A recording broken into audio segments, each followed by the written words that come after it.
If you touch that child, I don't care who you are, I will end you right here on this floor.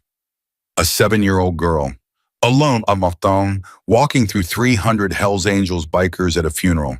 No parent, no fear, just a single white daisy in her tiny hand.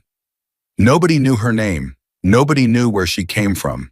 And for 3 years, she kept coming back until the day one aging biker finally learned the truth and fell apart completely.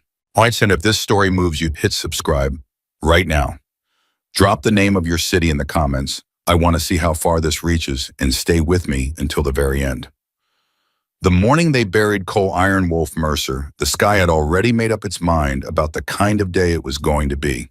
At the rain came down in cold, punishing sheets, the kind that soaks through leather in minutes and settles into your bones like a bad memory. 300 motorcycles lined the cemetery road outside Reedsville, Pennsylvania, engines ticking as they cooled chrome wet and gleaming under a gray October sky. The men who rode those machines stood in rows around the open grave, shoulder-to-shoulder arms, crossed faces carved from something harder than stone. Hell's Angels didn't cry at funerals. Not openly, not where anyone could see. Grief for men like these was a private thing, buried deep, pressed down, kept locked behind eyes that had already seen too much to let any single loss split them wide open. Cole Mercer had ridden with the club for 43 years. 43. There were members here today who had never known the club without Cole in it.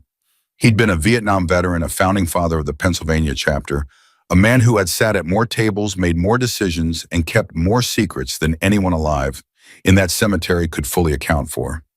He was 67 years old when his heart gave out on a Tuesday morning beside his kitchen table, coffee going cold in his hand. No dramatic ending, no final ride into the sunset.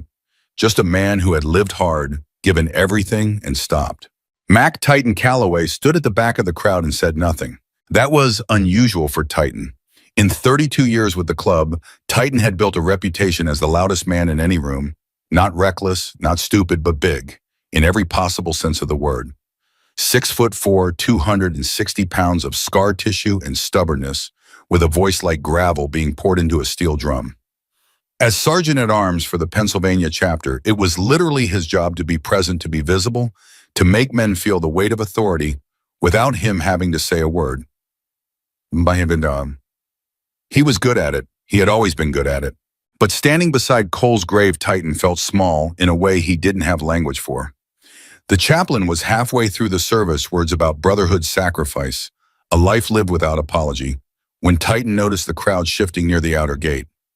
Not a lot, just a ripple, the kind of movement that spreads through a group when something unexpected enters the perimeter. He turned, and he saw her, a little girl, blonde hair plastered flat by the rain, a faded blue dress soaked through to the skin, a red ribbon in her hair that should have looked ridiculous in the middle of all this leather and grief, but somehow didn't. She couldn't have been more than 7 years old, maybe younger. And she was walking directly through the crowd, not around it, not hesitating, at the edges, directly through 300 Hell's Angels, like she had every right in the world to be there. Nobody stopped her. Well, that was the part Titan couldn't explain later. Why nobody stopped her? These were men who controlled who entered and who left every space they occupied. Bouncers had been turned away from their parties. Federal agents had been told politely, and sometimes not so politely, that they were not welcome. And yet this tiny blonde girl in a blue dress walked through them like they were made of smoke. She reached the coffin. She placed a single white daisy on the lid. Then she turned around, walked back through the crowd, and disappeared through the gate. The chaplain paused for just a second, almost imperceptibly, then kept reading. But every man who had seen it was still staring at the gate. Titan exhaled slowly. He looked at the old biker standing to his left, a weathered road captain named Dennis Dusty Pryor, who had been riding since before Titan was born. "You see that?" Titan said quietly. "I saw it," Dusty said. "You know who she is?" Dusty shook his head slowly. "No, but she knew where to walk. She wasn't scared." Titan looked back at the gate. The girl was gone. No parent had appeared to collect her. No frantic mother running through the graveyard. No social worker, no guardian, no adult of any kind. Just the gate swinging slowly on its hinges in the rain. That night at the clubhouse, nobody wanted to be the first one to bring it up. which meant everybody was thinking about it. Finally, it was a young member named Jared Blaze Kowalczyk who said what was on half the room's mind. That kid was planted, Blaze said. He was 26, ex-Army Rangers, and had been patched in 8 months earlier. He had the kind of certainty that young men develop when they've been trained to see threats everywhere. Nobody just walks into our funeral like that. Nobody. That was a setup. A setup for what? Titan said from the corner, not looking up from his drink. I don't know. Federal surveillance, press, somebody gathering intel on the membership. A kid's the perfect cover. You can't approach a kid without looking like Blaze. Titan's voice was flat. Final. Stop. I'm just saying we need to look into... I said stop. Now Titan did look up, and the room felt it. She was 7 years old and she put a flower on Cole's box. That's what happened. Nobody's running an op with a first grader. Blaze leaned back, but didn't look entirely convinced. The club's president, Royce Hammer Brennan, had been sitting quietly at the head of the table throughout the exchange. Hammer was 54 years old and had led the Pennsylvania chapter for 11 years. He was not a demonstrative man. He led through stillness, the kind of stillness that made rooms feel smaller when he walked in. We'll keep our eyes open, Hammer said simply. Next funeral, we pay attention. That's all. Nobody disagreed. 3 weeks later, they buried a member from the Delaware chapter. A man named Ray Crossroads Henderson, who had died in a highway accident outside Wilmington on a Wednesday afternoon. And she came again. Same blue dress, different ribbon white this time, same unhurried walk, same single white daisy, same disappearance before anyone could reach her. Washington, Titan had positioned himself near the gate specifically. He moved the moment he spotted her, cutting through the crowd at an angle designed to intercept her path before she reached the coffin. He didn't make it. She was faster than she looked, or he was slower than he thought, or the crowd worked against him without meaning to bodies, shifting men stepping into his path without realizing. By the time he got to the coffin, the flower was already there and the gate was already swinging. He stood in the rain looking at that white daisy on Ray Henderson's coffin and felt something he couldn't name yet. It wasn't suspicion anymore. It hadn't been suspicion since the first funeral if he was being completely honest with himself. It was something closer to recognition, like the feeling you get when you're trying to remember a song you heard once a long time ago and can't quite place it. Back at the clubhouse, the tone had shifted. She came back, said a veteran member named Gene Bishop Fairchild, a 60-year-old road legend who had known Cole Mercer since 1979. Bishop wasn't given to dramatics. When Bishop said something, it landed because he only said things that mattered. She came back for a man she didn't know, from a different chapter. How did she even know about the funeral? Nobody had an answer. How does she know where any of them are? Bishop continued. These aren't public events. We don't advertise. The room was quiet. She's finding out somehow, Hammer said slowly, which means somebody's talking to her. Or she's watching us. Or, Bishop said, she's just a kid who found out about a funeral and went, because she wanted to. Why would she want to? Blaze demanded. That, Bishop said, is the right question. Well, the investigation, if you could call it that, began quietly.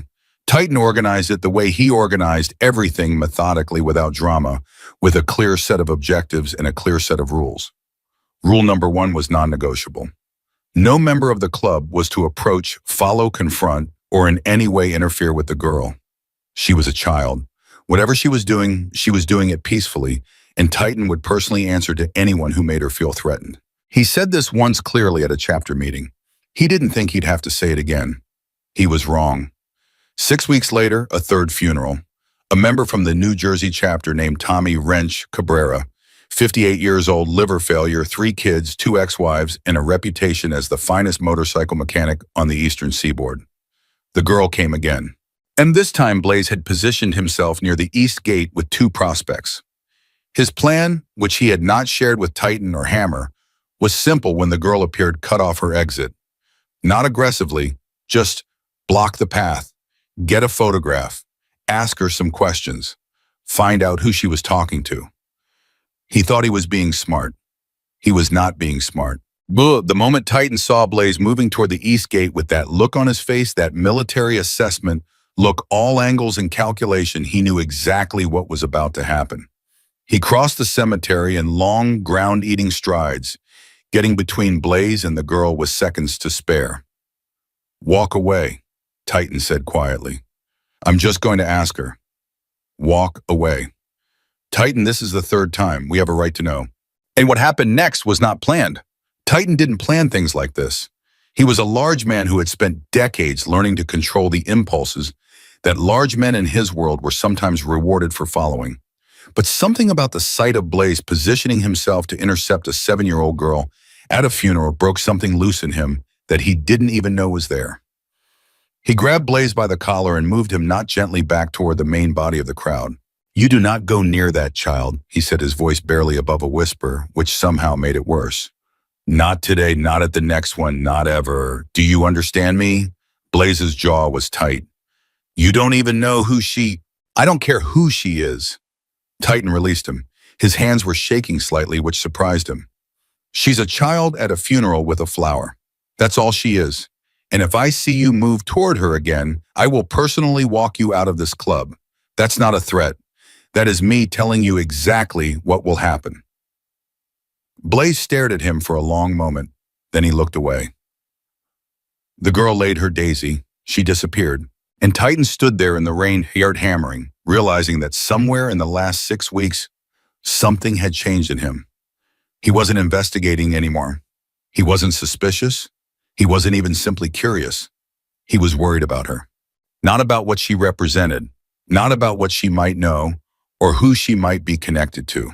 He was worried about a small blonde girl who kept showing up alone at funerals in the rain, with no adult in sight, and he could not explain why. That felt personal, but it did. He started doing things he didn't announce to the chapter. He began keeping a log, dates, locations, timing of her appearances. He started reviewing what public information existed about each funeral's announcement, trying to understand how a child could know where to be and when. He talked to cemetery groundskeepers, asking casually whether they'd noticed a young girl visiting between services. He drove through the neighborhoods surrounding each cemetery, slowly looking for nothing in particular and not finding it. He didn't sleep well during those months. Bishop found him awake one night at the clubhouse at 2 a.m, sitting alone at the bar with a cup of coffee, gone cold, and a yellow legal pad covered in notes. "You're losing your mind over this," Bishop said, not unkindly. "Probably," Titan admitted. Bishop sat down across from him. "Tell me what you're actually thinking. Not the club answer. What you actually think." Titan was quiet for a long moment. He looked at the legal pad. He looked at the cold coffee. He looked at Bishop's old, weathered face, which had seen everything and remained somehow unshockable. "I think she's loyal," Titan said finally. "I think she's been coming to these funerals because she feels like she owes something. To us, to the club, to what we represent or what she thinks we represent. And I cannot figure out why." He paused. "And it scares me. Because whatever the reason is, I have a feeling it's going to matter." Bishop looked at him for a long time. "Then find out," he said simply, "but find out gentle." Over the following year, she came to 9 more funerals. Titan was present at every one. He never tried to intercept her again. He stopped trying to cut off her exit. Instead, he simply watched where she entered, how she moved, how long she stayed, whether she ever made eye contact with anyone. She did once. And it's the funeral of a man named Larry Piston Grubb, an older member, 64, cardiac arrest. The service was held in a cemetery in Trenton on a cold February morning with frost still on the grass. The girl came in from the north gate, laid her flower, turned to leave. And for just a moment, maybe 2 seconds, she looked directly at Titan. He didn't move. He didn't smile. He didn't do anything to startle her. She held his gaze for those 2 seconds. Then she looked away and walked out. But in those 2 seconds, Titan saw something that undid every theory he'd been carrying for a year. She wasn't afraid. Not just not afraid of him specifically. Not afraid of any of this. Not the leather, not the patches, not the 300 men surrounding her, not the grief, not the noise. She looked at him the way a child looks at someone they've seen before from a distance and decided without drama that they're safe. That night, he sat in his truck in the clubhouse parking lot for 40 minutes before going inside. Because he had just realized something that should have been obvious months ago. She wasn't coming to these funerals in spite of who they were. She was coming because of it. And the only person who could answer the question of why was a 7-year-old girl who had never spoken a single word at any of these services, and who, for reasons Titan could not yet name, seemed to trust men that the rest of the world had spent decades being afraid of. He didn't know her name yet. He didn't know her mother's name. He didn't know what Cole Mercer had done on a freezing night 10 years ago at a gas station in rural Pennsylvania. But he was close. And somewhere in a small white house on the edge of a town he hadn't found yet, a woman named Claire Whitaker was lighting a candle beside a photograph of a man she had never formally met and thanking God for the 1,000th time that Cole Mercer had chosen to stop. Titan didn't tell Hammer what he'd seen at the Trenton funeral right away. He sat on it for 3 days, turned it over in his mind the way you turn over a stone you found in an unexpected place, not sure if it's valuable or just a rock, but unable to put it down.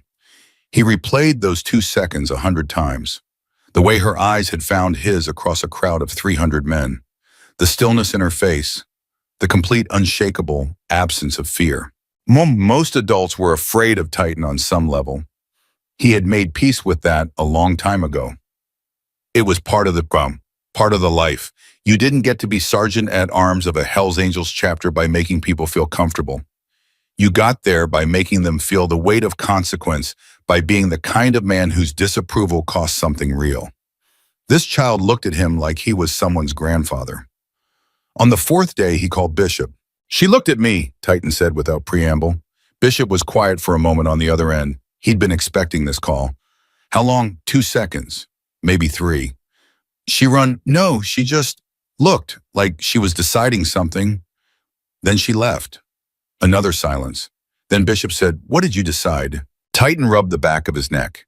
He was standing in his kitchen, still in the clothes he'd slept in, which told Bishop everything about where Titan's head had been for the past 72 hours. "I decided she's not afraid of us because she already knows something about us that most people don't." "Which is what?" "That we're capable of being decent." Bishop said nothing for a long moment. When he spoke again, his voice was quieter. "That's a heavy thought for 7 in the morning. It's 9:30. It's a heavy thought for 9:30. Titan almost laughed. "Almost. I need to find out who she is, Bishop. Not for the club. For me. I need to understand what she knows that I don't." The chapter meeting that week was tense in a different way than usual. Hammer had been receiving pressure from other chapters, specifically from New Jersey and Delaware, whose funerals the girl had attended without invitation or explanation. The national organization had a long history of paranoia about outside surveillance, and 2 chapter presidents were pushing Hammer to handle the situation definitively. Get information or shut it down. Those were the only 2 acceptable outcomes in their view. Hammer laid it out plainly at the table. "We have a kid who has now appeared at 12 funerals across 3 states. Jersey and Delaware want answers. I've held them off this long because Titan asked me to, but I need something to give them. So somebody talk to me." The room looked at Titan. Titan leaned forward in his chair, forearms on the table, and said exactly what he believed. "She's not surveillance, she's not press, she's not somebody's play against us. She's a child who keeps coming back because she wants to be there. I don't know why yet, but I'm close." "Close isn't an answer," said a New Jersey liaison named Vince Razor D'Amico, who had driven up specifically for this meeting. Razor was 41 compact and operated on a frequency of permanent, mild hostility that Titan had always found exhausting. "Close is what you say when you don't have anything." "Then I don't have anything yet," Titan said evenly. "But I'm telling you, and I'm telling them through you, that moving on this child in any way that frightens her will be something this club regrets. I will personally make sure of that." Razor's eyes narrowed. "Is that right?" "That's right." Hammer put his hand flat on the table in one clean, deliberate gesture that ended the exchange before it could become something else. "Titan has 2 more funerals to get answers. After that, we do this as a full chapter decision." He looked at Titan. 2 funerals. Titan nodded. "That's enough." It wasn't a guarantee, but it was time. What Titan didn't say at that table was that he had already found something. Not much. A thread, but a real one. And 3 days before the chapter meeting, he had been talking to a groundskeeper at the Trenton Cemetery A retired guy named Walt, who had worked the grounds for 22 years and had a memory for faces the way some people have a memory for music. Titan had approached him casually the way he'd learned to approach people when he needed something without wanting to explain why he needed it. The little girl, Walt had said before Titan could even finish describing her. Blonde, red ribbon, sometimes white, sometimes. Yeah, I've seen her. Titan kept his voice neutral. She come here often. She doesn't come between services, if that's what you mean. Only your group services. Walt had looked at him with the careful expression of a man who has learned to be precise about what he does and doesn't know. She takes the 47 bus, gets off at the Elm Street stop, and walks from there. I've seen her twice from the maintenance road. The 47 bus, that was something. That was an actual physical traceable something.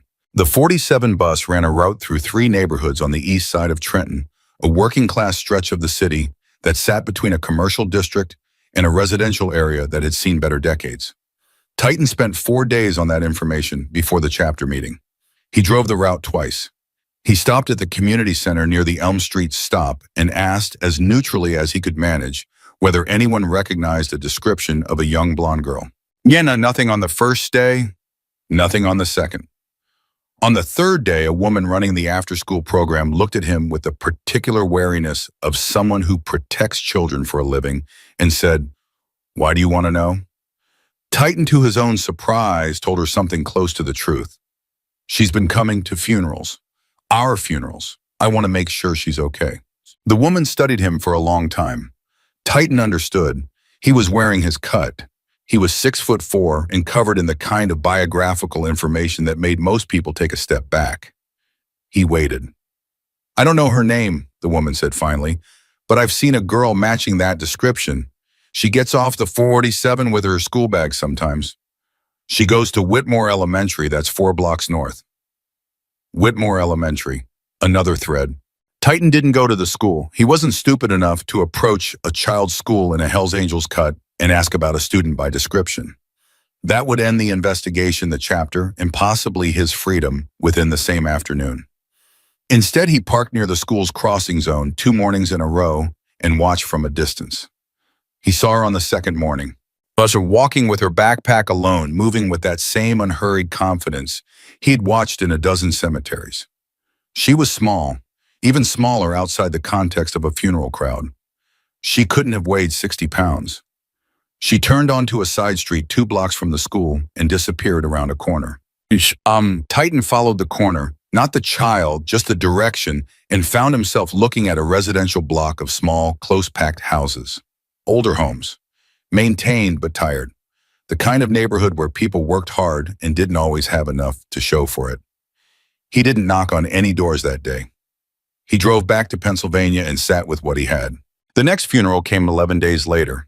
A member from the Pennsylvania chapter itself, a 55-year-old man named Gerald Gator Sims, who had died from complications after surgery.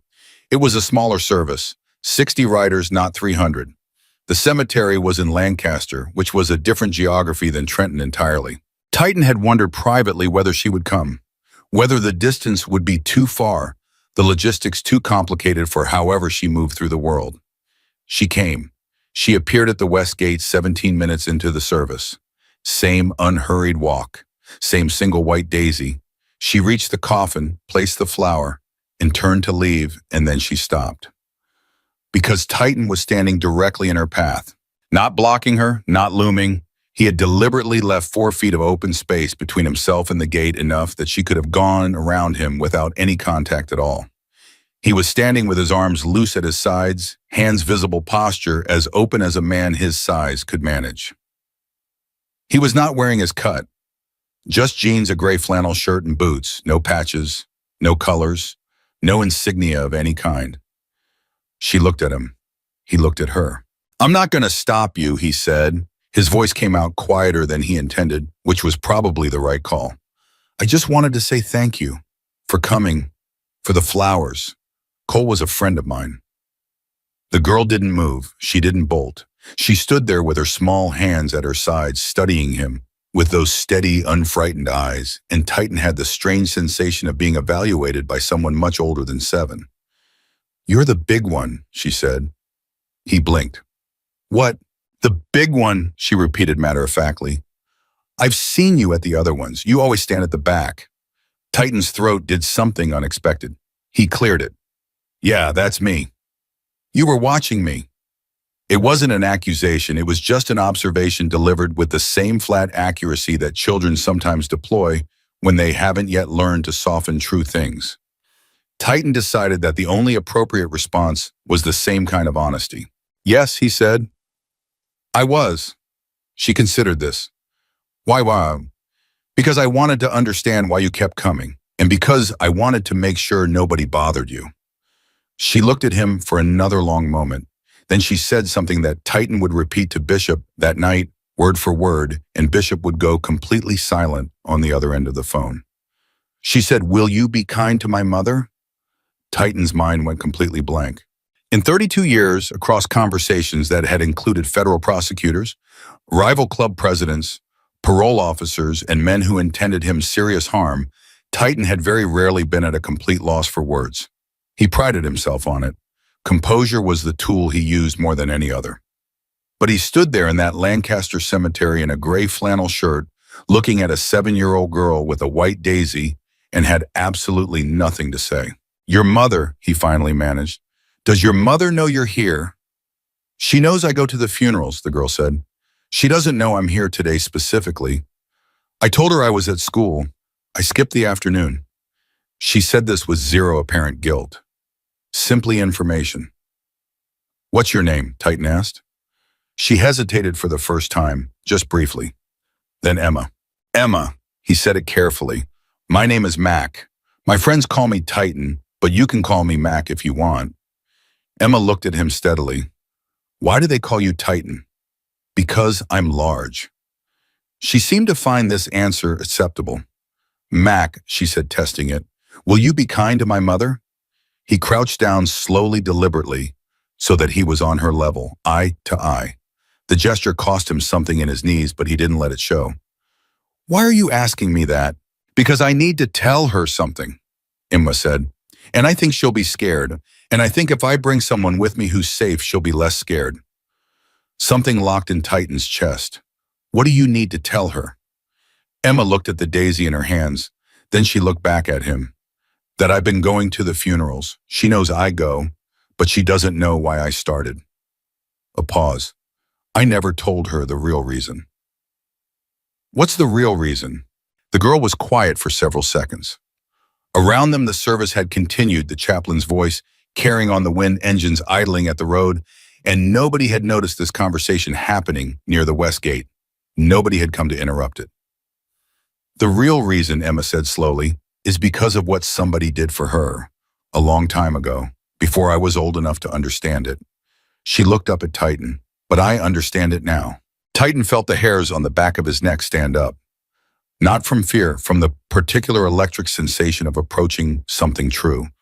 Who, he said quietly, who did something for your mother? Emma looked at the grave. Then she looked at him, and she said a name. Cole. The world reorganized itself in Titan's chest. Bang. He didn't say anything for a full 10 seconds. He stayed crouched on the cemetery ground, looking at this small blonde girl, while 43 years of Cole Mercer's life rearranged themselves in his memory into a shape he hadn't been able to see before. How much do you know? He asked finally. His voice had changed. He couldn't help it. Enough, Emma said. My mom told me some of it last year, when I asked why she sometimes cried looking at the picture she keeps in her drawer. Another pause. She has a picture of him. She didn't tell me where she got it, but she told me what he did. Titan stood up slowly. His knees were bad and getting worse, and he didn't care about that at all right now. Emma, he said carefully, I'm going to ask you something, and I want you to know that whatever you say is okay. You're not in trouble. Nobody here is angry with you. Nobody here has ever been angry with you. He waited until she nodded. Can I meet your mother? Emma looked at him for a long time. Then she said, That's why I asked if you'd be kind. He drove her home. Not directly, she insisted on taking the bus back to the Elm Street stop, which he understood without her having to explain it. A man his size showing up outside a school in a truck would raise questions she didn't want to answer. He followed at a distance and waited at the stop, and when she got off the bus, she walked directly to his truck without hesitation and climbed into the passenger seat. "You're sure about this?" he asked. "I've been waiting for somebody to ask me that question for 2 years," she said. "The first part, about Cole, before I was old enough that I didn't know how to explain it, and now I do." Titan drove where she directed him, left on Crane Street, right on Morrison, down a block and a half to a small white house with a wooden porch and a rusted mailbox. He killed the engine. He sat there. "She gets home at 5:15, Emma said. She checked the small plastic watch on her wrist. "That's 11 minutes. "Okay," Titan said. They sat in silence for a moment. Then Emma said, without looking at him, "He was the only one who stopped." Titan looked at her. "When my mom needed help," Emma said quietly, "he was the only one who stopped. She told me that. She said there were other people there who saw what was happening and just kept walking." The girl's small voice was entirely steady, which somehow made it worse. "He didn't keep walking." Titan said nothing. He didn't trust himself to say anything. He looked straight ahead through the windshield at the small white house and the rusted mailbox and felt something moving through him that he hadn't felt since he was a much younger man and still believed the world contained clear answers.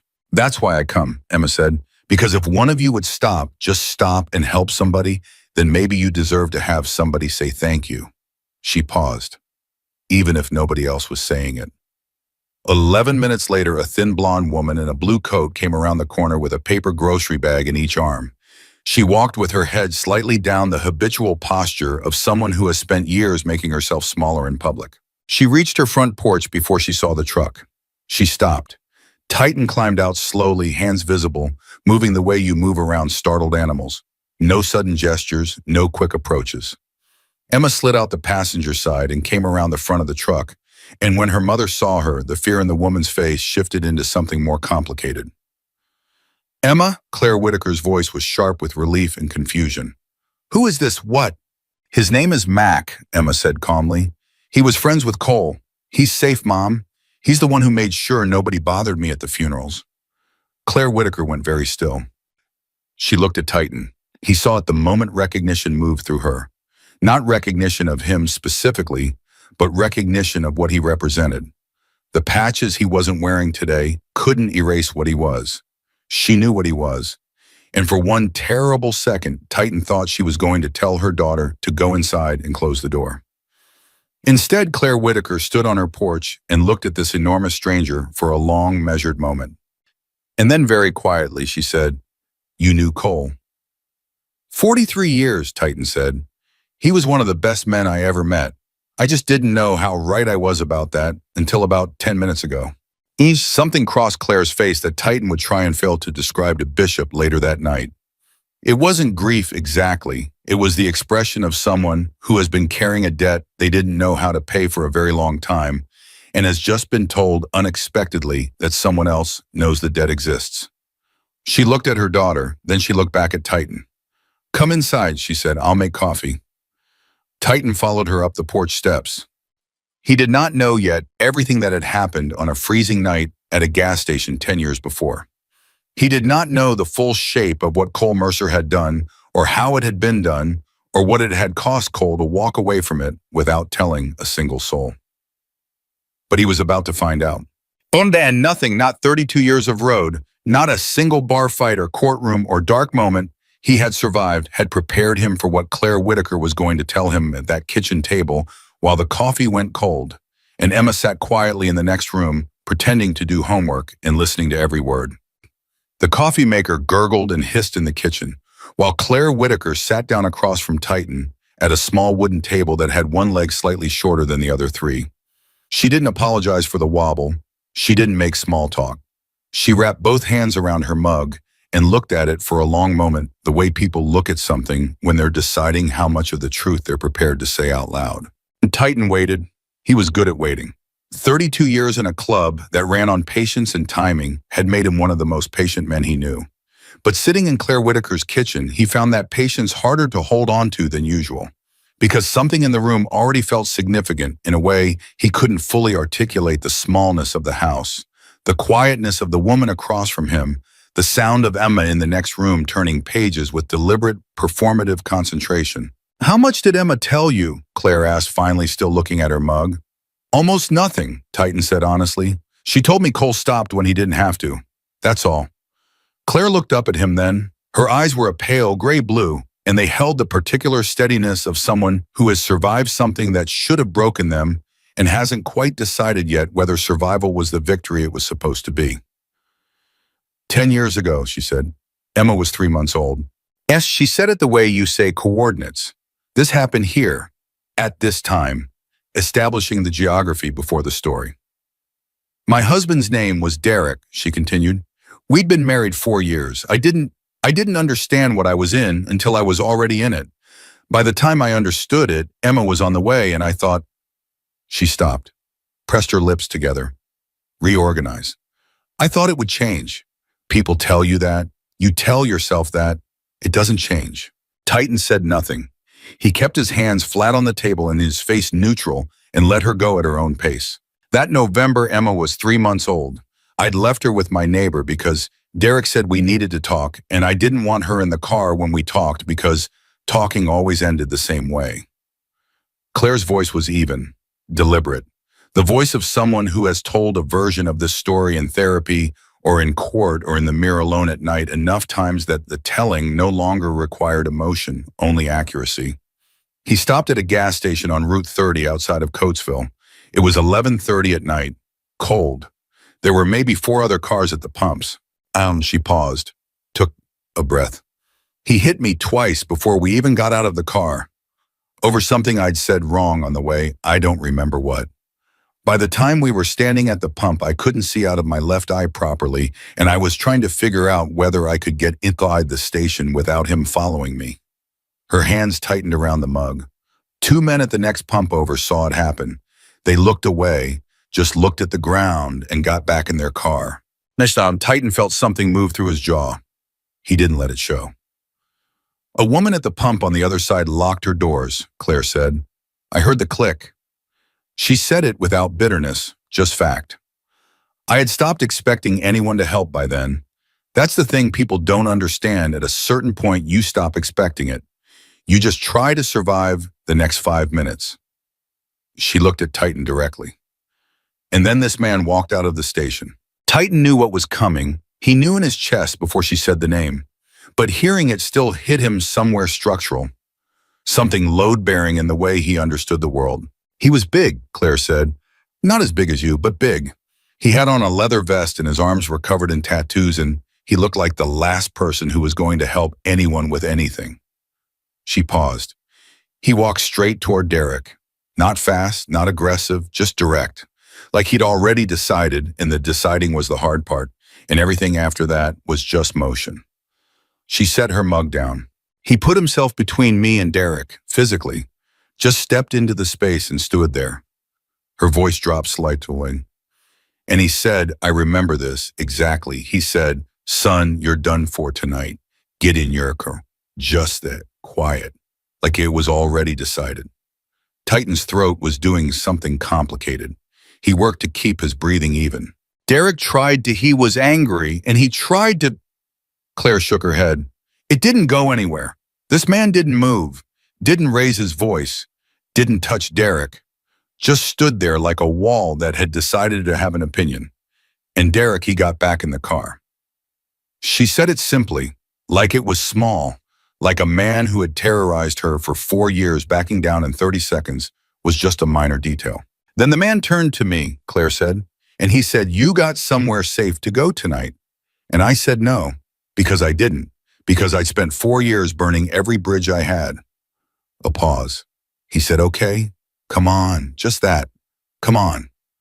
The kitchen was very quiet. He took me to a diner. He sat across from me in a booth and he ordered coffee and pie, and he didn't ask me any questions about Derek or the marriage or any of it.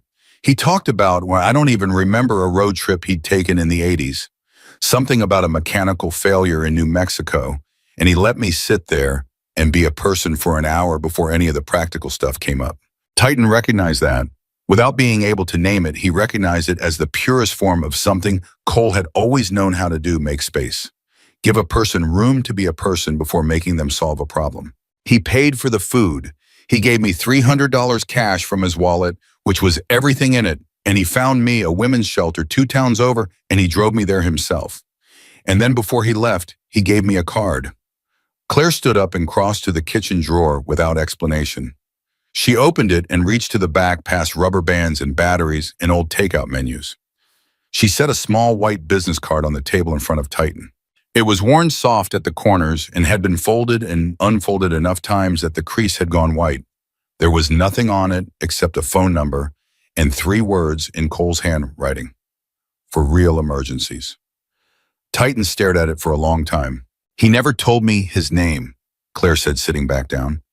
Not his real name. He said people called him Iron Wolf. I didn't know what that meant then.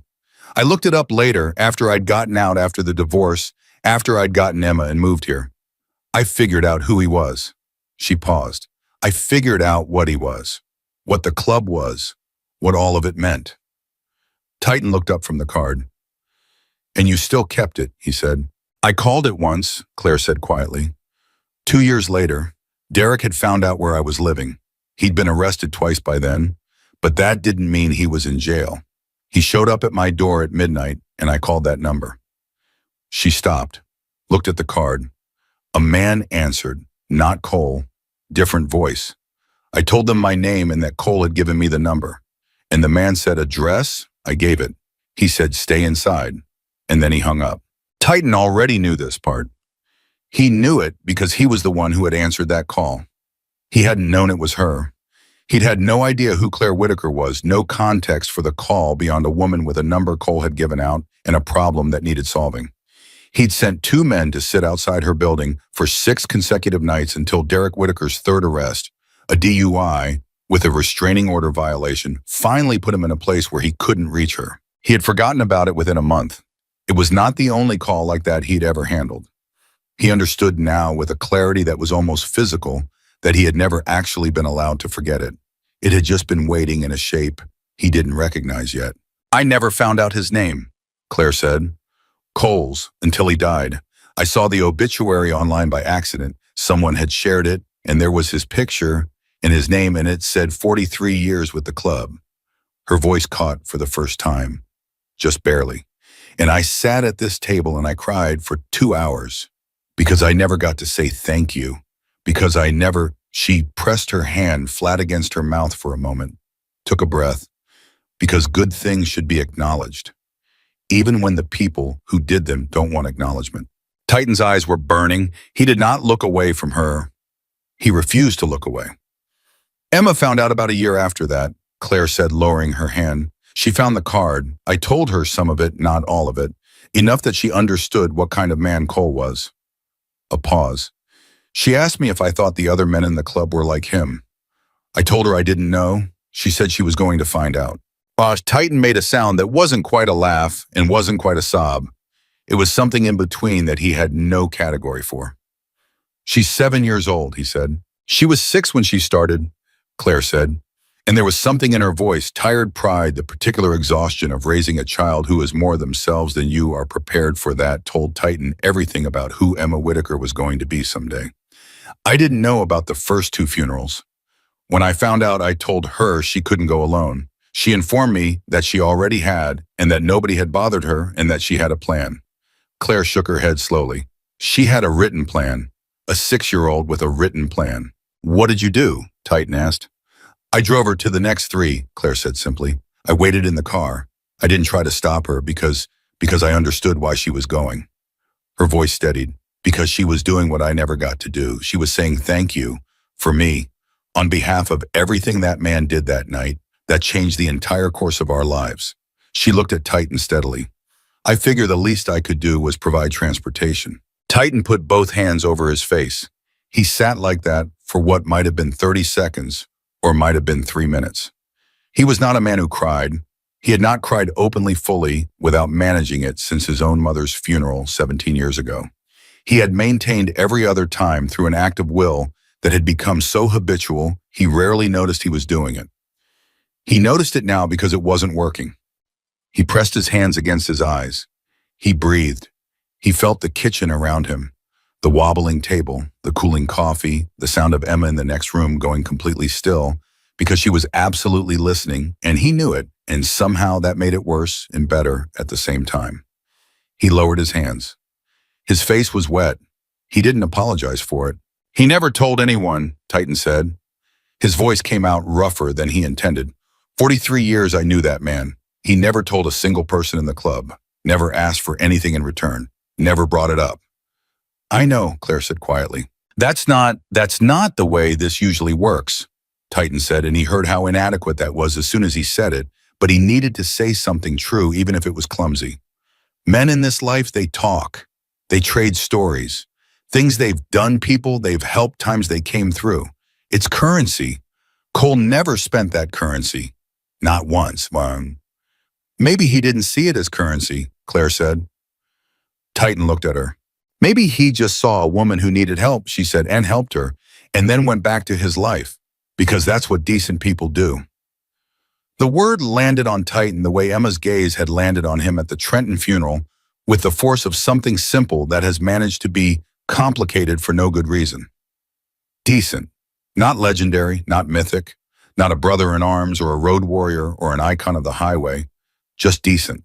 The thing that Cole Mercer had been for 43 years in ways the club had celebrated and documented and tattooed onto their collective identity, and the thing he had also been quietly in a gas station at 11:30 on a freezing November night for a woman he had never met and would never see again.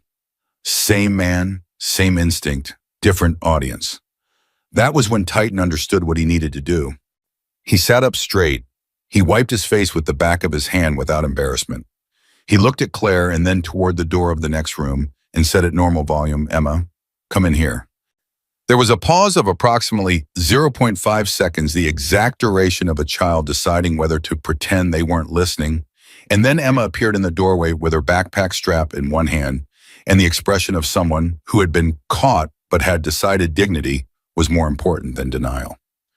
You were listening, Titan said. Yes, Emma said. Good, he said, because I want you to hear this too. Both of them looked at him. Uko, Titan looked at Claire first. Your daughter has been doing something every biker in my club should have thought to do for the last 3 years, and not one of us did. She's been showing up, just showing up with a flower, saying without using any words that what the men in those graves did in their lives mattered. That someone noticed. He stopped. His jaw was working. Cole mattered, and not one of us knew the most important thing he ever did. Claire's eyes filled. She didn't let it spill over. She just held it. Then Titan looked at Emma, the little girl who had walked through 300 bikers a dozen times with a white daisy and an unshakable certainty that she was exactly where she was supposed to be. I owe you an apology, he said. Emma blinked. For what? Because for the first 2 months I thought you might be a problem, he said. And then I thought you were a mystery, and neither of those things was right. He paused. You were just a kid trying to do the right thing. And instead of recognizing that we spent months watching you like you were a threat, that's on me. That's on all of us. Emma considered this with the gravity of a child who takes apologies seriously. Then she said, you made sure nobody scared me away. That's not enough, Titan said, or it's something that Emma said. He almost smiled, not quite, but almost. He turned back to Claire. I'm going to bring this back to the club. What you told me, what Cole did, what Emma's been doing, and why. He said it carefully, making sure each word landed where he meant it.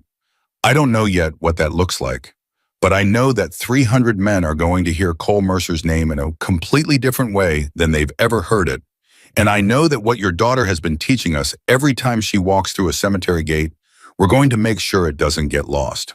Claire Whitaker looked at him for a long time. Something in her face was doing the quiet arithmetic of someone calculating whether a person can be trusted. Not right now, not this moment, but generally structurally as a matter of character. Then she nodded, small, certain. Okay, she said. Outside, the evening had come in quietly while none of them were watching. The street was going dark, and the neighbor 2 doors down was calling a dog inside, and somewhere on the next block a radio was playing something Titan didn't recognize. He stood up from the wobbling table and picked up the white business card very carefully and held it out to Claire. Keep it, she said immediately. He hesitated. That card kept us safe for years, she said. It belongs with you. Give it to whoever answers phones now. Titan looked at it one more time. Cole's handwriting, 3 words and a number. The whole story compressed into an index card worn soft by a decade of being held onto. He folded it once gently and put it in his shirt pocket. I'll make sure it goes to the right person, he said. He said goodbye to Claire. He said goodbye to Emma, who walked him to the door with the solemnity of a host twice her age and said, "Will you come back?" Yes, Titan said without hesitating. With the others. He stopped on the porch, looked at her, thought about 300 men in a clubhouse who had spent months suspicious of this child and who were about to have their entire understanding of what they were supposed to be doing in this world rearranged by a story that had been sitting right in front of them the whole time. Yeah, he said, with the others. He got in his truck. He drove for 40 minutes before he pulled over on the shoulder of Route 30, the same highway he realized distantly that ran past Coatesville, and sat there with the engine running and his hands on the wheel and the white card in his pocket and 32 years of a life he thought he understood cracking open at the seams. His phone buzzed. Bishop, he picked up without saying anything. You found out, Bishop said, not a question. Yeah, Titan said. Is it bad? Titan considered the word bad, considered what it would mean to apply it to what Claire Whitaker had told him at that kitchen table, decided it was entirely the wrong category. No, he said, it's not bad. He stared at the highway. It's the best thing I have heard in 30 years, and the worst at the same time. And I don't have any idea what to do with both of those things being true simultaneously. Bishop was quiet for a moment. Come back to the chapter, he said finally. We all need to hear it. I know, Titan said. Tonight, Titan checked the time. He looked at the highway in front of him. He thought about Cole Mercer dead and buried and carrying a secret so simple and so enormous that it had taken a 6-year-old girl to finally bring it into the light. Tonight, he said. He pulled back onto Route 30 and drove toward the clubhouse.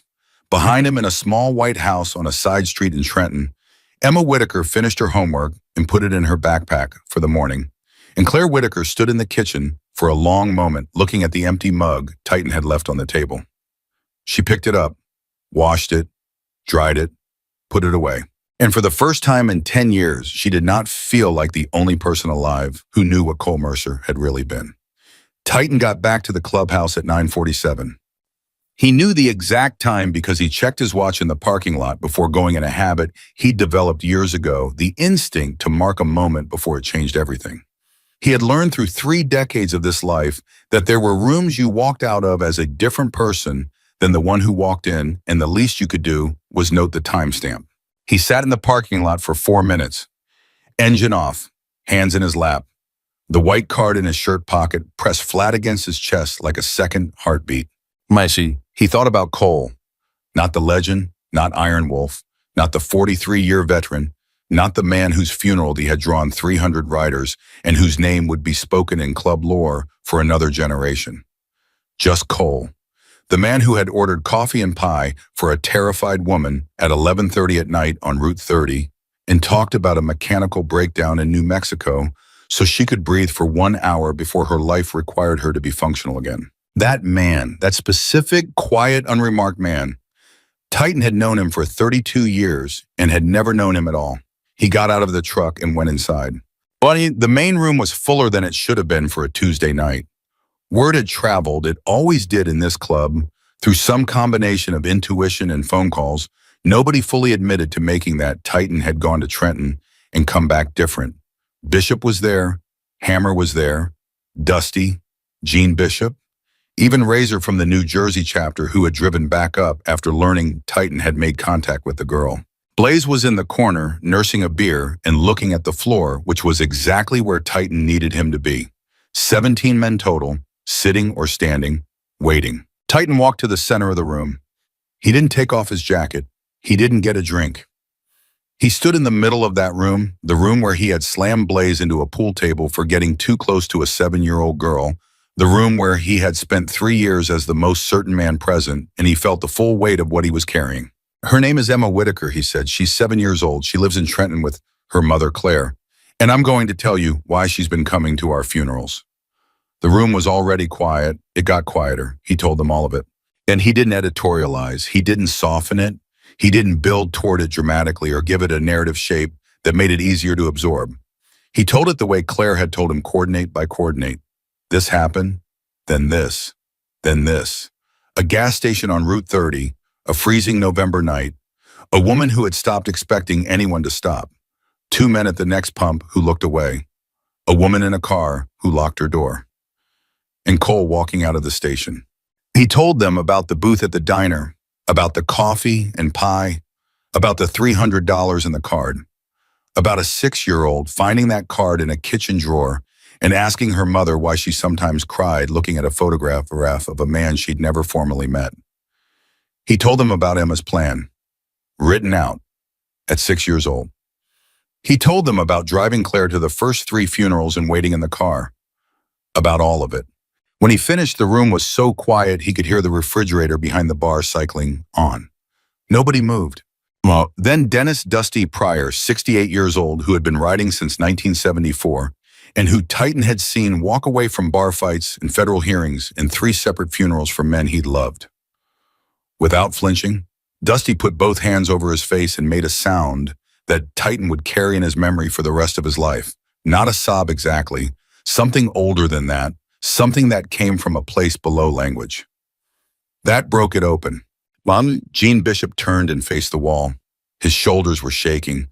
He didn't turn back around for a full minute, and when he did, he didn't apologize for it or explain it. He just looked at Titan with eyes that were red at the edges and said, Cole never said a word. Not one, Titan said. 43 years, Bishop said. 43 years. A younger member named Paul Crux Whitmore, 29 years old, and barely 2 years patched in, was sitting on the edge of a pool table with his arms crossed. He had the look of a man trying very hard to hold an expression together that no longer wanted to hold. She came to 15 funerals, he said slowly, for men she didn't know, because of what one of them did for her mother. Yes, Titan said, and we thought, Crux stopped. We thought a lot of wrong things, Titan said. He looked at Blaze when he said it, not with hostility, just directness. All of us, including me, we spent months treating a child's act of gratitude like it was a threat assessment problem. That's on us. Blaze was still looking at the floor. His jaw was tight. Titan watched something move through the younger man's face, not just shame, but the particular anguish of realizing that the thing you were most wrong about was also the thing you were most aggressive about. That combination didn't land easy. It wasn't supposed to. Blaze, Titan said. The younger man looked up. You're not the only one who got this wrong, Titan said, but you were the loudest about it. So when we go back, and we are going back, you're coming with me. Blaze stared at him. To Trenton. To Trenton. To that house, and you are going to sit across from Claire Whitaker, and you are going to listen to her tell you what a good man looks like. Because you need to hear it from her, not from me.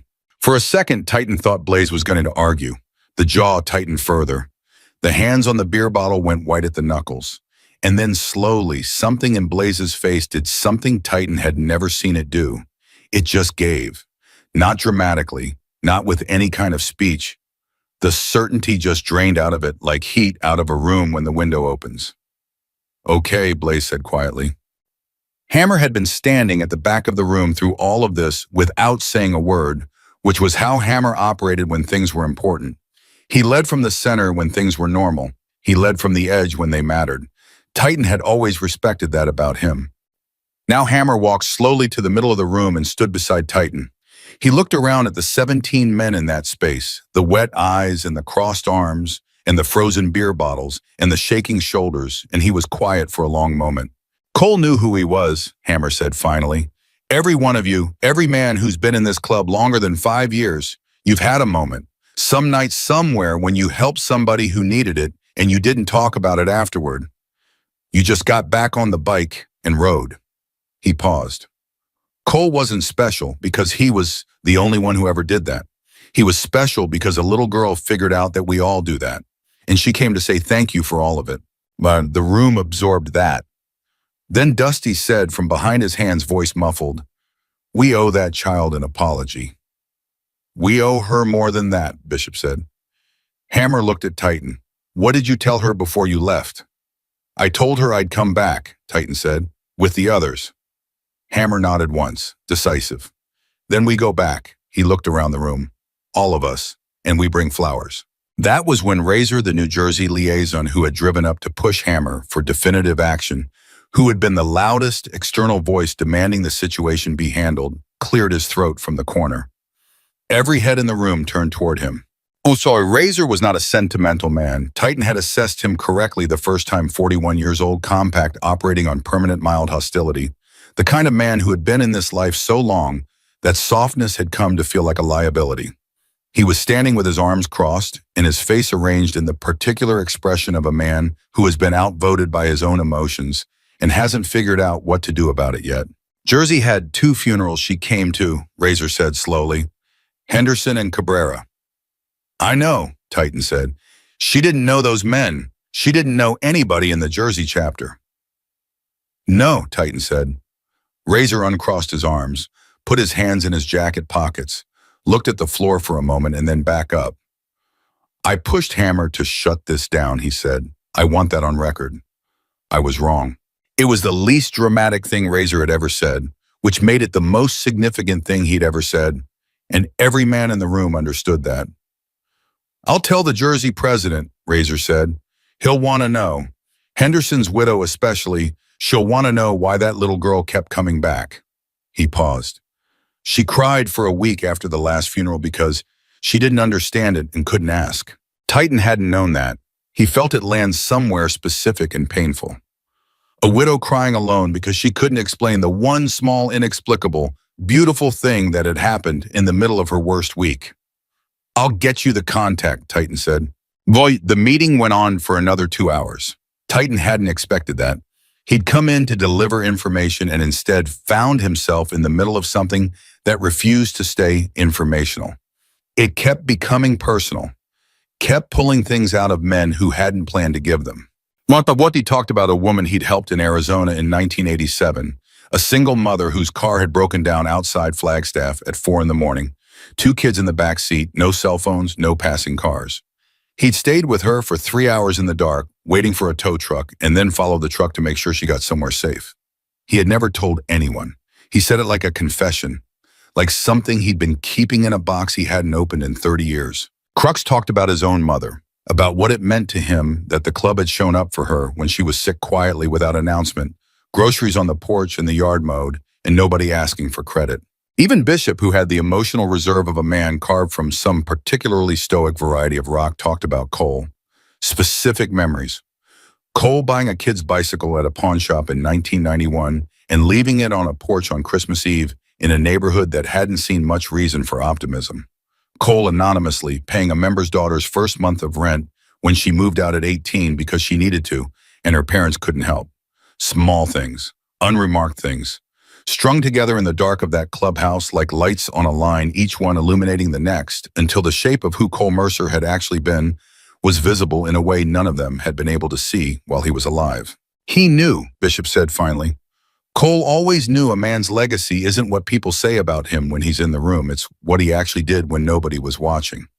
Nobody argued with that.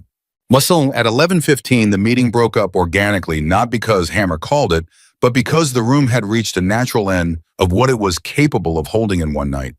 Men drifted out in pairs and alone, quieter than they'd arrived, carrying something that didn't have a name yet, but would. Titan stayed. He sat at the bar after everyone left and put the white card on the counter in front of him. Cole's handwriting. For real emergencies. He looked at it for a long time. Then he picked up his phone and called Claire Whitaker. It rang 4 times. She answered on the 5th, which told him she'd been asleep, which told him she'd been asleep before 10 o'clock, which told him something about how tired she was in a way that cut straight through him. I'm sorry to call late, he said. It's fine, she said, and her voice was alert in the way of someone who has spent years being ready to need to be. What happened? I told them, Titan said, and the whole chapter, and some of the New Jersey chapter. A beat of silence. How did they take it? Claire asked. Titan thought about Dusty with his hands over his face. about Bishop facing the wall, about Blaze's jaw going slack and the certainty draining out of him, about Razor uncrossing his arms and saying I was wrong to a room full of men who knew how much that cost him. Hard, Titan said. They took it hard, in the best possible way. He heard Claire exhale, long, slow, controlled. There's going to be a funeral in 3 weeks, Titan said, a member from the main Pennsylvania chapter. His name was Frank. He was 61. He wasn't Cole, but he was a good man and he deserves to be sent off right. He paused. I'd like Emma to come. Officially, invited.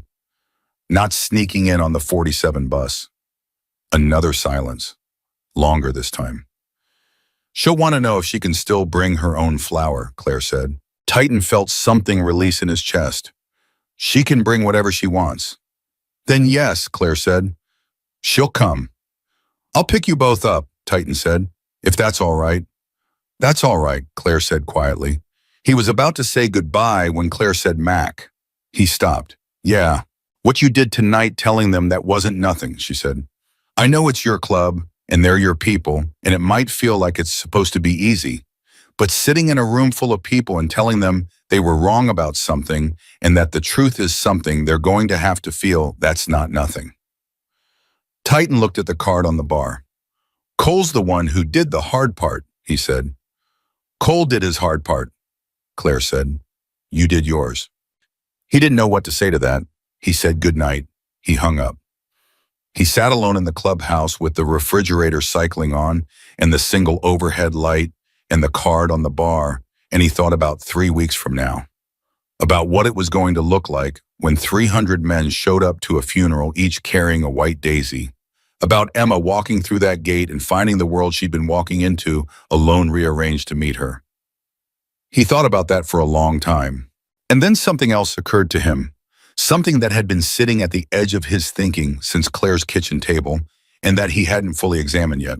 Emma had asked him on that cemetery ground in Lancaster, crouching in his gray flannel shirt, whether he would be kind to her mother. That was the request. Not protection, not money, not action. Kindness. A 7-year-old had looked at a man the size of a small building and asked for the one thing that couldn't be forced or performed. And the fact that she'd asked it all meant she believed it was possible. Yet she'd walked into 15 Hells Angels funerals and come out on the other side still believing that decency was possible. That was its own kind of legacy, not Cole's this time. Emma's, built from nothing except a child's unshakable decision to believe the best of people who gave the world every reason to believe otherwise. Titan picked up the card, put it back in his pocket. And 3 weeks wasn't very long. There were logistics flowers enough for 300 men. White daisies specifically. There was the question of how to explain this to members from other chapters who would be attending and who hadn't been in that room tonight. There was Blaze's trip to Trenton to arrange. There was Claire to keep informed. There was Emma's invitation to formalize in a way that felt right, not overwhelming, not institutional, just warm and specific in her. There was a lot. Titan had always been good at a lot. He turned off the light. He walked out to the parking lot. The night was cold and clear, and Route 30 was somewhere to the south carrying its 10-year-old history without knowing anyone was thinking about it. He got in his truck. He drove home, and for the first time in 3 years, he slept without the yellow legal pad on the nightstand. The log was done. The investigation was over. What came next was an investigation. Yeah, it was something the club hadn't had a word for until a 7-year-old girl invented it one white daisy at a time. 3 weeks later, Titan arrived at Claire and Emma's house at 7 in the morning. He rang the doorbell. Emma opened the door before he could ring it a second time, wearing her coat already buttoned backpack on white daisy in hand. She looked up at him. He looked down at her. Ready, he said. I've been ready since 6, she said. Behind her, Claire appeared in the hallway, pulling on her jacket. And for the first time since Titan had met her, she looked like someone who had gotten a full night of sleep. Her face was different that morning, not lighter exactly, but less braced, less arranged for impact. Is it far? Emma asked, walking to the truck. About an hour, Titan said. Good, she said. I have questions. He opened the passenger door for her. About what? She climbed in and settled her daisy carefully across her knees and looked at him with those steady gray eyes. About Cole, she said. I want to know what he was like, the parts my mom doesn't know. Titan drove for 1 hour and told Emma Whitaker about Cole Mercer. The road trips in the 80s. The way Cole laughed too loud, always at the wrong moment, always genuine. The time he'd spent 3 days helping a stranger repair a fence in Oklahoma because the man was too old to do it himself and too proud to ask. The coffee he drank 6 cups a day, never less, always black. The photograph of his mother he kept folded in his wallet until the paper went completely soft. Emma listened to all of it without interrupting. She asked 3 questions, all of them precise and essential. She held her Daisy across her knees the entire hour. When they pulled into the cemetery road and Emma saw what was waiting for her, there the rows of leather, the rows of chrome, the rows of men, each holding a single white flower in hands that had never in their lives held anything so deliberately gentle. She went very still in the passenger seat. Mac, she said quietly. Yeah, he said. Did you tell them to do that? I told them what you'd been doing, he said. They decided the rest themselves. Emma looked at 300 Hell's Angels holding white daisies in the cold morning air. Her chin did something complicated. She pressed her lips together. She was 7 years old and she was not going to cry at a funeral. That was clearly a rule she had given herself, but it was costing her something to hold it. Okay, she said finally in a very small voice. Okay, Titan said. He got out, he walked around and opened her door. She climbed down with her Daisy, and she stood at the edge of the cemetery road and looked at the path that 300 men had opened for her, a corridor of leather and flowers, and bowed heads leading straight to the grave of a man named Frank who had never met her and whose funeral she would have attended anyway. She straightened her coat. She walked. She walked the whole path alone. That was the thing Titan would remember most clearly afterward, not the flowers, not the crowd, not the sound of 300 men going completely silent as a 7-year-old girl moved through the corridor they had made for her. He would remember that she didn't look to either side. She didn't search for a familiar face or reach for a hand. She walked straight and steady and certain the way she had always walked into every cemetery she had ever entered, alone except that this time the world she was walking into had rearranged itself to meet her. She reached the coffin. She placed her Daisy. She stood there for a moment with her hand flat on the wood, just a second, maybe 2.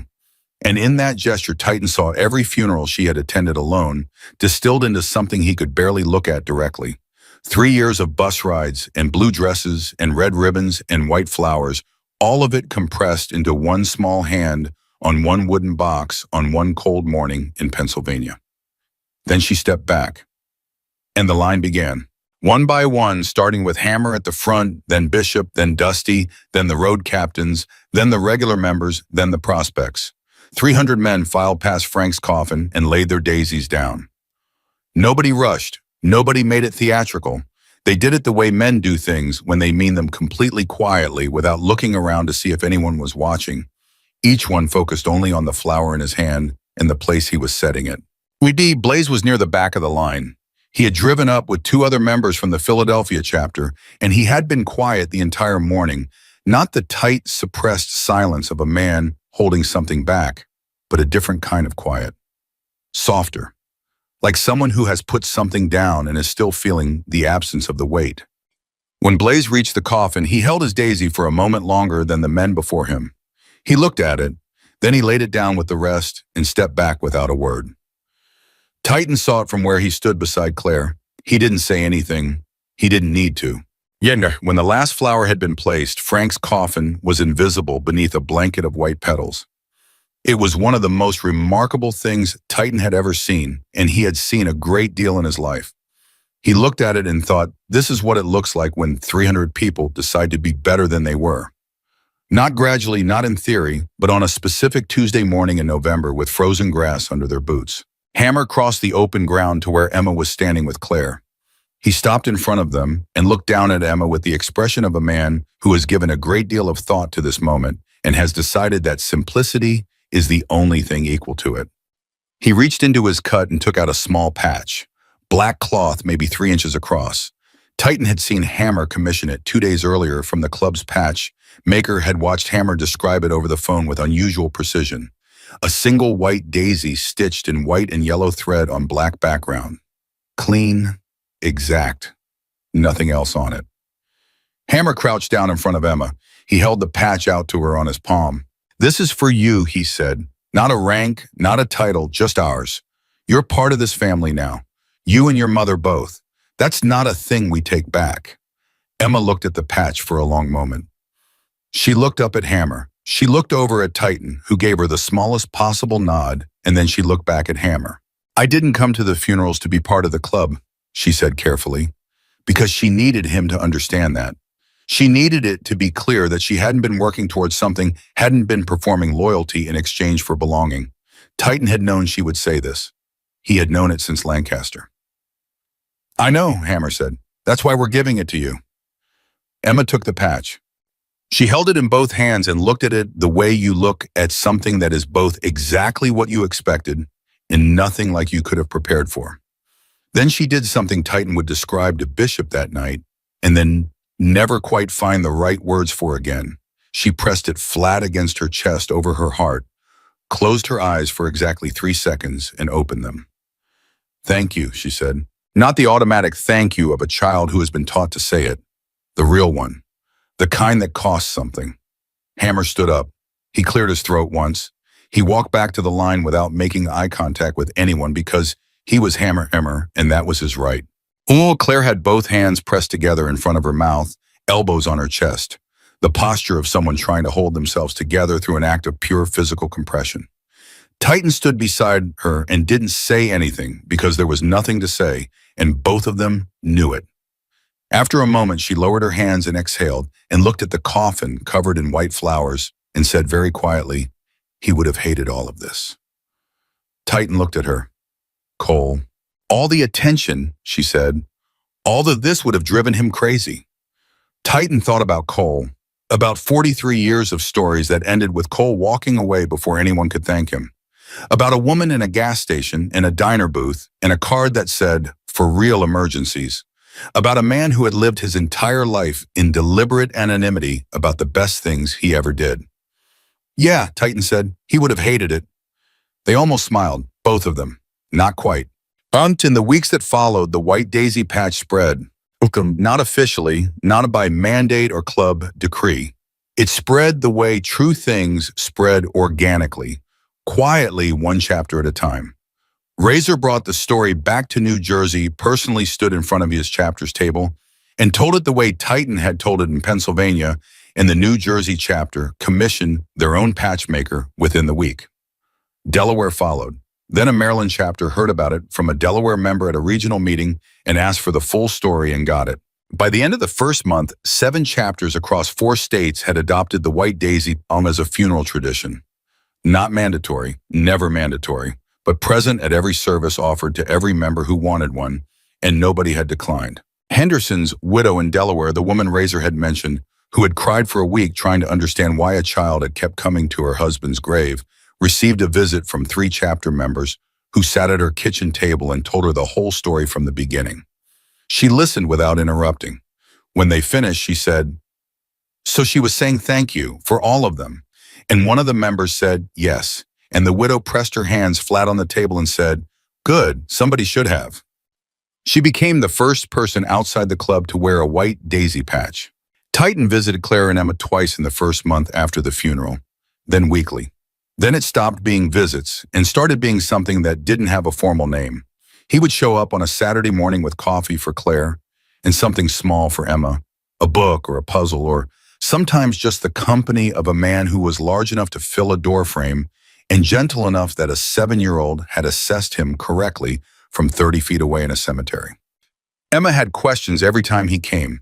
She was working through Cole systematically, not obsessively, not with the morbid intensity that adults sometimes brought to grief, but with the methodical curiosity of a child assembling a complete picture of a person from available evidence.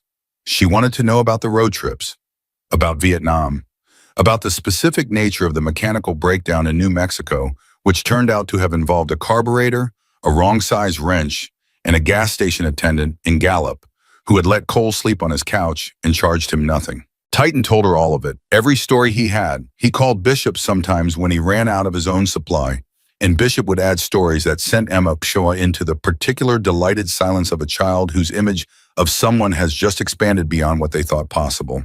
That Christmas, the chapter showed up at Claire's house without announcing it. Not all 310 men, including Bishop and Dusty and Crux, who had quietly organized it among themselves without telling Titan, which told him everything he needed to know about how much the story had changed something in the chapter's DNA. They brought food and fixed the porch step that had been unstable since Claire moved in and replaced the cracked window in the spare bedroom and didn't make a production out of any of it. Claire stood in her kitchen watching them work and then said to Titan very quietly, "This is too much." "No, it isn't," Titan said. "This is the minimum." She looked at him. She wanted to argue. She was a woman who had spent a decade learning to need as little as possible from anyone, and generosity on this scale landed wrong. Somewhere in her nervous system tripped an alarm built from old experiences. Titan understood that. He had seen enough survivors to know what that alarm looked like. "Claire," he said, "Cole spent 43 years doing things like this for people and never told anyone. The least we can do is make sure the people he cared about don't stand alone. That's not charity. That's a debt." She was quiet for a moment, then, "He didn't know me. He helped me once and walked away." "He gave you a card," Titan said. "He gave you a way back in if you needed it. That's not walking away, that's leaving a door open." He looked at her steadily. "Your daughter found the door. She walked all the way through it. Now you're on this side of it. Let us do this." Claire looked out the window at their 10 Hells Angels replacing her porch step with careful, concentrated attention. At Dusty on his knees measuring a board. At Crux handing him a drill with the focused manner of a man who has found an unexpected use for his afternoon and is fully committed to it. She turned back to Titan.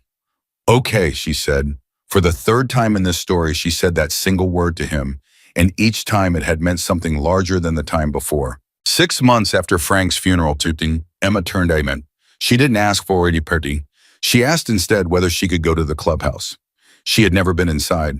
She had seen it from Titan's truck when he picked her up once, and she had asked what it was, and when he told her, she had looked at it with the same evaluating expression she brought to everything and said, "Sometime." Titan cleared it with Hammer. Hammer cleared it with the chapter. On a Saturday afternoon in April, Emma Whitaker walked into the Pennsylvania chapter clubhouse with her patch sewn onto the left side of her jacket and stood in the middle of the main room and looked around at the pool table and the bar and the photographs on the walls, decades of men and machines and road, the visual history of something that had been ongoing since before she was born, and said nothing for almost a minute. And then she pointed at a photograph near the corner. Black and white. A group of riders outside a diner somewhere, squinting into what looked like desert sun. In the back row, slightly out of focus, but unmistakable, if you knew what you were looking for. "That's him," she said. Titan looked. It was Cole. 1989, maybe 1990, somewhere in the Southwest. He was laughing at something outside the frame. "Yes," Titan said. Emma looked at the photograph for a long time. Then she took a step closer and studied Cole's face, the laugh, the tilt of the head, the particular quality of joy that a camera catches when someone is genuinely in the middle of it, rather than performing for the lens. "He looks happy," she said. "He was," Titan said, "pretty much always." She nodded slowly, like this confirmed something she'd suspected.